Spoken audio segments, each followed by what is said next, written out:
Timing is everything. I couldn't agree with that say any more than I do now that I chose to pay to stay in this RV park at the perfect timing, because as you may know, I shared on the last video that I got COVID, and staying here at this RV park while sick is worth every single penny. Let me tell you how I managed and how blessed I feel to be in an RV park while sick. Hi, I'm Claudia, and you're watching Her Soul Vacation, where I am sharing my life experiences living as a nomad in my RV, my mini Winnie RV. In last week's video, I shared that I had COVID, and it was a very shaking experience from different perspectives. One of the main one was the fact that my son was visiting me and that I wasn't prepared to tend for someone else while I was infected with COVID. Thankfully, I had arranged to stay in this RV park during my son's visit, because when it gets too hot, I get to use the AC. I have full hookups, and this RV park is very affordable. So thank goodness for the timing of me scheduling the RV park. I'm gonna tell you that I prefer to camp for free, or to live this lifestyle as frugal as possible. So I don't prefer RV parks. I don't like to be too close to neighbors. There are a few things that I don't care for in RV parks. But when I have a guest, or whenever there's gonna be a need, I will be staying in an RV park. Like this time, I did a promo video of this RV park, and I shared a couple of weeks ago. To me, this is such a friendly little place. They have new owners, and they have all the amenities that one could need. I have full hookups. They have a laundry room. They have a bathroom they're remodeling. They're working on getting some Wi-Fi. All the sites had full hookups. There are actually some long-term residents here too, and they have pull-through sites. Well, I described pretty much everything on that promo video. The people staying here are, many of them long-term. They're very good neighbors.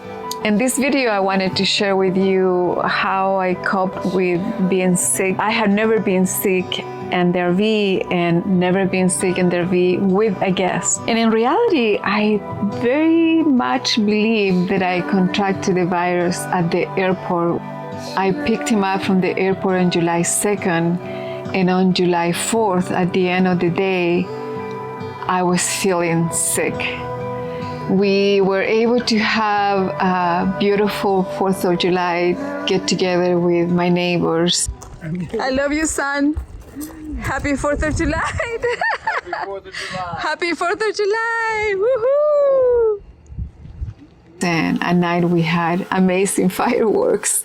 Really amazing in this little town. Ghost town.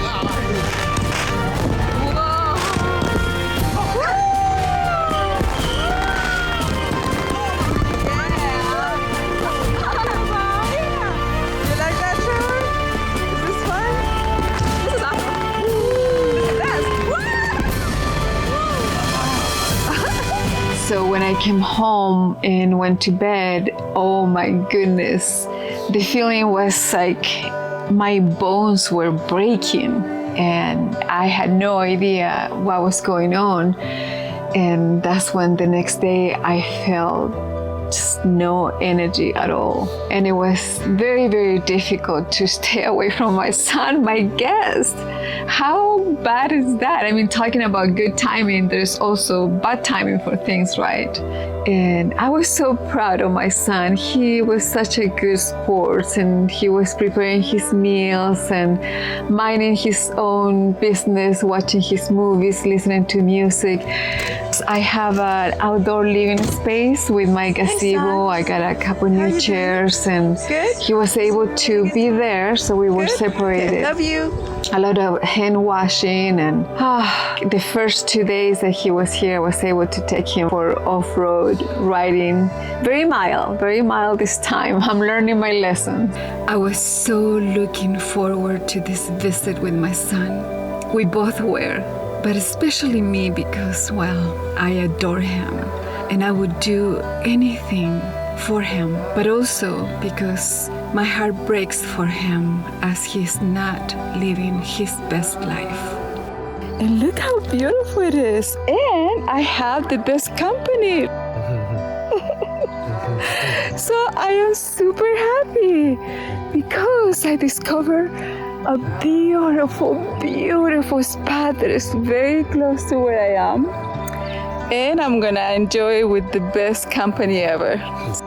I will always look forward to opportunities to remind my son that he's loved, he's smart, he's funny, he's kind, he's wonderful, and everything a mother will want a son to be. I love you so much, son. There were a few little things that we were able to share, but being together here in the little RV and not being able to hug, that was a big challenge. And I really didn't want him to get sick. For me alone, I don't mind. I'm gonna suffer through something, I'm fine. And I wanted to let my immune system heal my body. That was always my goal, and I did that. But I wasn't going to expose my son to that. If he needed medical attention, all of that has to be in my mind, and I have to be ready to go and take care of him. So the best I could do during this time was to stay away from each other. And I tested him twice during his 2-week visit, and he was negative till the end. Something interesting happened to me, and I don't know if it has to do with COVID or with the stage of my living as a nomad has to do anything with. I already passed the year mark of living full-time this way, and I wanted to share with you that after my son left, I crashed emotionally, and I cried for almost 2 days in a row. After my son left, I don't know, I crashed, and like I said, I cried, and I started to think about my life and my lifestyle and what I'm doing, where I'm going, what is my end goal. All these questions are coming to my head, and I was wondering, because I know a lot of you have more experience than I do living this way, and perhaps you have experienced illness while living in your RV. Perhaps you have felt lonely. And because I crossed over the year mark living this way, I wonder if it's the timing of that. I wonder if it has to do with the virus getting my whole system out of whack.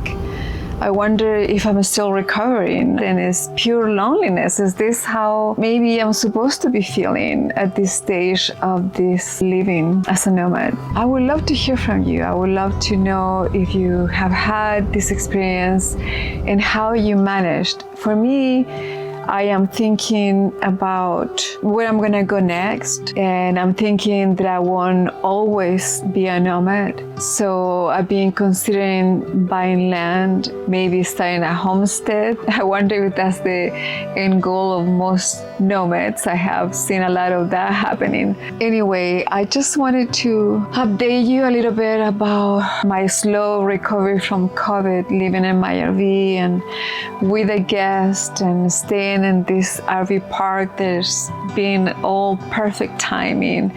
This is the kind of place where I leave my door open and go for a walk. There's no problem. It's like the people here are good humans, and it's affordable. And I also wanted to share that I am perhaps finally feeling lonely. Is this time for me to start thinking of not being lonely anymore? And how do I do that? Oh boy, even my neighbor said, but you're not lonely. No, it isn't not having people around. There's I'm in an RV park. I have a neighbor here and a neighbor there. It isn't that it's different. And this is a loneliness from within. And I had turned off my feelings. After my divorce, I felt that, not angry, but I didn't want to feel. I didn't want to feel good about someone, and I didn't want to feel sad about someone. So I turned everything off. And I wonder if the darn coronavirus woke everything up and messed me up. And now I'm going to feel. I don't want to feel. I don't want to feel. Help me not feel. How do we do it? I'm not joking. I enjoy living tiny. I enjoy going places, and even though I don't travel for tourism because this is my lifestyle, moving as a nomad, I get to enjoy new experiences and new people and new places. And I don't know, I'm just gonna be thinking a lot, and I hope to hear from you in the comments and how have you dealt with illness on the road? How you deal with loneliness? I can't even say it. See, I'm not used to it. Yeah, and I don't know. I'm not ready to make any decisions of any type, so I'm not going to. I'm gonna continue to take things day by day and listen to my soul. It is my soul vacation after all, right? I am gonna take advantage that I'm staying here with very affordable full hookups and start remodeling again. Not remodeling again, continue to remodel and take care of the Mini like it deserves. The Mini has been so good to me. I really wanna finish. Thank you for being here. And I hope that you will check in the next time. Thank you. Ciao. Mwah. Did you record this time? Today is my first 4th of July as a solo nomad, and I couldn't be in better company. I want to introduce you to two amazing vets. Here we have Tom, and here we have Abe. Thank you, and happy 4th of July. Viva Libertad! Viva la Libertad! Oh, nice! Bye, Trevor! Have fun! Perhaps there wasn't a meaning per se to me getting sick, just as my son visited me. Perhaps there was a purpose. Perhaps I needed to have this challenge with him present to see how I manage. Happy 4th of July! Happy 4th of July! And to me, the fact that he didn't get infected was a success. We were living in such a small quarters. Do you have fun? And I managed to not infect my son. Yeah? I overcame the challenge, and perhaps I needed this experience as I entertain a life with my son. Da, da, da.